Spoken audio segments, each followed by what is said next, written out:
All right. So welcome to the quarterly meeting. My name is Eric Weaver, and I lead Project Cloud at the ETC. Typically, it's not kind of in this event style environment. More or less, normally it's kind of a round table where we attempt to make it a round table, except the last place we had it at Disney, we were kind of squished in there. Thankfully so much from Bell at Google who volunteered the space, and we really appreciate that sense of community and spirit for the project.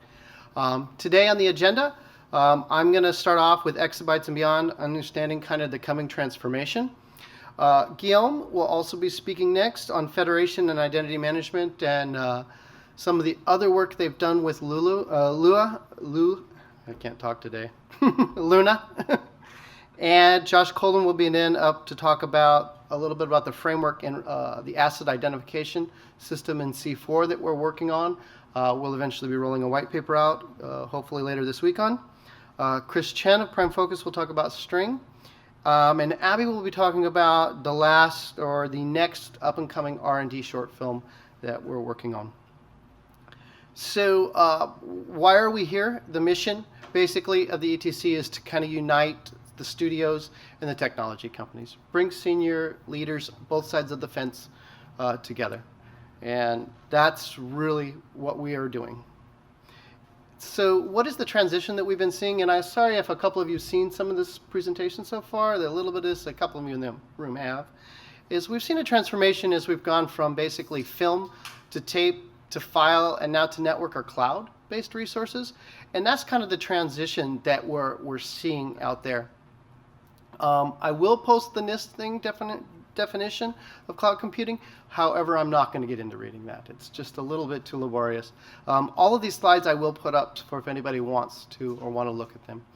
But kind of as we go into network world or cloud world, we're getting into the as a service world. And the as a service world is something that this industry actually really understands well, because this industry doesn't typically own their cameras. They don't always own their post facilities or other things. They take a decision on what they want to move out and where they want to move it to. And I do really hope to take this model right here Albert Barron made and apply it to actually a media model, because I think this would be really great, seeing how and what you can move out service-wise. One thing I like to clarify when I'm talking about cloud is, although it seems simple, public, private, and hybrid, it's easy to get confused that a private resource can be shared by many people in an organization and can have access to many different people there, as opposed to a public facility could potentially be a private resource, a bare metal on, say, IBM or Rackspace, where you're direct connecting into them, and that could be just as secure, if not more secure, than what you're already using. And just like in the world of real clouds, clouds have a lot of different types and functions and features. And that's one thing that you got to be really clear about. We just assume that it's about computing or Amazon or something. But there's a lot of different applications and a lot of different types of digital clouds out there. I kind of wanted to share a little bit of the reasons we see change coming. I get the opportunity to sit in a lot of lectures and hear a lot of people talking about different things. And four of the best ones that I have seen recently, the first one would be time. The simplest example of time, or the second dimension of time, is rendering. You could either use one computer and take 10 hours to process a rendering job, or you could potentially use 10 computers and use 1 hour. And that choice really expands, especially when you got to the level of someone like Lincoln Walden over at DreamWorks talk at NAB. And he said, look, this could be really massive for us when we're using thousands and thousands of cores, because our creative talent is sitting on the side and there who needs to have access to this. And it's really not much of a cost difference if you look at that. But when you get into other aspects of production, you're also going to have the same thing potentially. How long it takes to set up servers, how long it takes to create cross connects, other things that could be cloud oriented or API driven in some way that can save time for you. The second one, and Wendy is actually here, and so she'll be talking a little bit later, is I really see an inverse of the security problem. Originally, we assumed that our on-prem was the safest stuff around and that cloud was insecure. Now I think you're going to see kind of a transition. For example, at the Protection Summit, I had a team member from the Google team up on the stage, and he's like, I have 450 engineers underneath me just working on security. Not many of the smaller supporting organizations can afford the massive cost it takes to make sure that the resources are constantly secure. And I think more and more you're going to see this switch to, if a smaller firm is not on a legitimate cloud with a clear understanding of the control matrix or how you plug into it, then they're going to be shunned, because the big studios are going to feel much more comfortable with you on Google or AWS or something else. In the next years to come, you're going to see a massive transition of technology as we move from basically HD, UHD, 4K, high dynamic range, nits. If you're not in an IP-based world, then what are you going to do? Just continue to retool your facilities? Are you just going to rip those computers out every 2 years? It looks like, as far as we can see on the horizon, change is coming. And I think that's a major reason things are going this way. The last one I'd like to kind of point out is this concept of AC versus DC. Back in the day, there was a kind of a war between Tesla and Edison. And basically, Edison said, let's build a single facility that only helps support a couple square blocks. You're going to have your own engineer. You're going to have your own teams to run this. Well, basically Tesla said, no, let's do this in a bigger scope. Let's build massive centers. Let's ship this stuff long distances. And with the opening of Niagara Falls, which was the first major power plant, it allowed cost-effective electricity to be produced on a level that wasn't possible before. So, for example, Alcoa was able to produce cost-effective aluminum, and in days prior to that, you would basically have to burn whole forest down or cut whole forest down to heat the furnace hot enough to create aluminum. I think the exact same example comes in something like YouTube. YouTube's not something that was really possible 10, 15 years ago. It's these economies of scale that can be built at that are eventually going to have to challenge the studios to say, you know, are we a creative company or are we a technology company? And I think that they're going to say that they're a creative company, because when you're getting into storing 60, 80, 100 petabytes up to the exabyte level, it's just really out of control. On the second half of this, I'd like to actually kind of walk through a workflow in areas in which we're seeing change. So one of the big things we see is exabytes and beyond. You know, how is it affecting the workflow? So I kind of wanted to talk about, you know, some of the things that we're seeing as we look around the corner at the ETC, things that can help you manage this kind of onslaught of data. As you move from camera original onset, first thing we see is SHA, or the hashing of the files, to start beginning the organization. And Josh Colden will be talking about that, Universal Asset Identification System, and those pieces. We see proxies to move offset as fast as possible, and then you marry the original content to the proxy. We're seeing more and more object storage. We think that you're going to use less and less expensive storage, and you're simply going to load up those systems and lean much more heavily on object storage, which Guillaume has some work done on. You're going to move those files immediately up to the cloud, like via the proxy. Next thing you're going to see is software-defined networking. So you're going to be able to spin up via API global connections in 5 minutes or less. So then we're going to see like media exchange points. We think that one of the big key pieces are going to be media exchange points. So what are these? These are points of presence that allow you to cross-connect directly on layer 3 or layer 2 internet connections to all of your key resource pieces. So for example, the first phase in this project for the ETC was cross-connecting with Equinix to all the key clouds. The second phase was to all the key vendors doing transport, like level 3 and other folks. And the last piece where we're working on right now is standing up the sub-community, which is basically the Technicolors, the Deluxes, the studios, and the key participants. So you can begin to move these files yourself directly to the other vendors.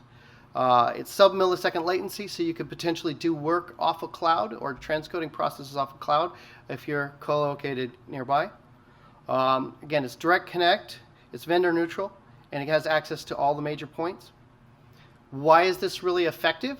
Because as we move really from a workflow that looks something like this, where we're moving files everywhere, the future is really to begin to centralize all of this and move things as little as possible, focusing on things like access, so federation and identity management, and keeping files as stable as possible. To something like this, which you'll be able to see, and this is some work that, again, we're also doing with both into Guillaume and Digital Film Tree's work and with Equinix. Another reason this is very useful is you can, like I was just saying a second ago, you could potentially put storage on the edge of this network, and then say, for example, it moves from production to this cache storage, then you could potentially be doing tests on it or doing transcode or other processes at Google, at Amazon, or anything else you like. And as we get into the next short film, we're going to be testing some of this work to show how it works and proving it out. So the next key piece here is we really see containers stepping up in the world. Containers, especially Docker, CoreOS, and Kubernetes. Containers are basically a part of a VM. It's like a piece within a VM that allows you to move things from your internal infrastructure to some of the different cloud providers with little, so you don't have to actually get painted into a hole of only designing for EC2 or only designing for somewhere else. It's the perfect stepping point basically for the studios to transition the legacy hardware to the cloud. Why do you want to go agnostic? Who knows what kind of resource you want to do? And this one comes from my friend Mark Dickerson over at Technicolor. You know, maybe you want to leverage the vast partnership marketplace of Amazon or bare metal servers at IBM, or maybe you're set up to work on VMware and your people understand that. That's why you want to be able to do any one of these, and you want to have choices. And even once you get into some of those choices, you're going to have ecosystems that you might want to leverage. The next piece here that we're going to talk about is ROI as a service. One of the big key things that we're seeing for ROI is if you look at something, this is not a total TCO, but one aspect of a total cost of ownership would be actual cost divided by utilization equals effective cost. So in this situation, say for example in the math here, we have 15 cents it's costing you as an actual cost. So you're running those computers 24 hours a day on something, but you're only utilizing those 20% of the time. Your effective cost is really 75 cents. The math that I've seen on this, or the use case that I did this for, was a company called Cadence, and they were spending $85 million, which, and I'll just say roughly say 15 cents there. They were using 20% or less of their compute infrastructure. If they were to move 30% of that workload to the cloud at 30 cents an hour, then they would be saving $16 million in the first year.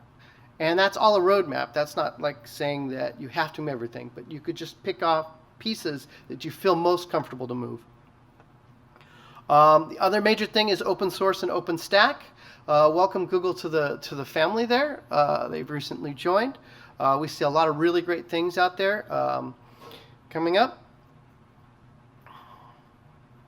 Framework and interoperability, the next group. So again, we see being able to remotely manipulate the content via the cloud and logging in and access to that.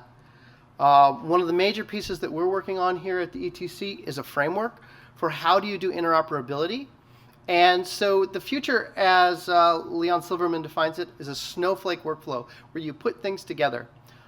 When you're putting things together, you might be putting together final draft, scripty, sync on set. So these are just software pieces.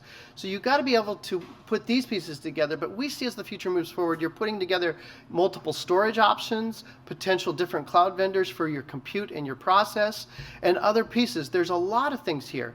And that's on the first layer. On the second layer, you need interoperability of metadata.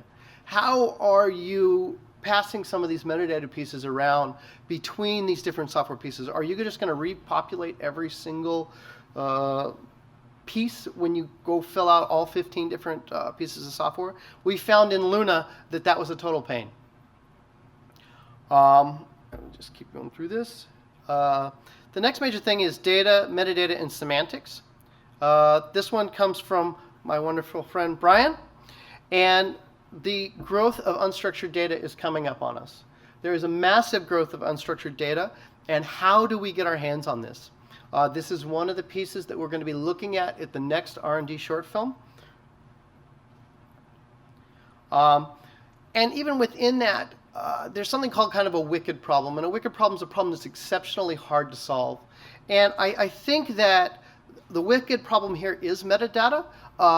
Trying to get one person in an organization that has authority over technical, descriptive, transactional metadata across the whole life cycle, pre-production, production, post-production, marketing, distribution.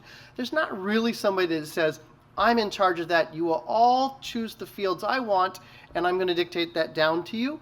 I mean, I know there's things like PBS or Dublin Core where you kind of have a light or general idea, but in the studios in general have too many heads and too many people important to just all decide upon this. And so trying to deal with that is a major issue going forward.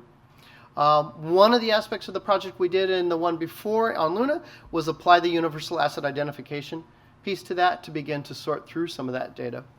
And this is actually, I stole Guillaume's slide here. Because then at that point you can begin to apply analytics to it. And you can say things like, what's the unused material? What is the material uncut? What is the usable footage? And you can basically say, you know, if I have an A-grade movie, I want to maybe keep a whole lot more. But if I want a C or a B-grade movie, I can now kind of winnow out what is actually used, what do I need to keep. You might not even know, but you could have 6 copies of the film in your storage library. So you're saving, you know, 500 terabytes, a petabyte of data on a film, and 30–40% of it's duplicate data. How many years do you want to keep that kind of stuff? So this is just kind of the basic presentation. I was hoping to go over some of the things that we're seeing as we're looking around the corner at the ETC. We will, hopefully by the next quarterly meeting, give you kind of a document with a lot more details in that and information. Next is going to be Guillaume.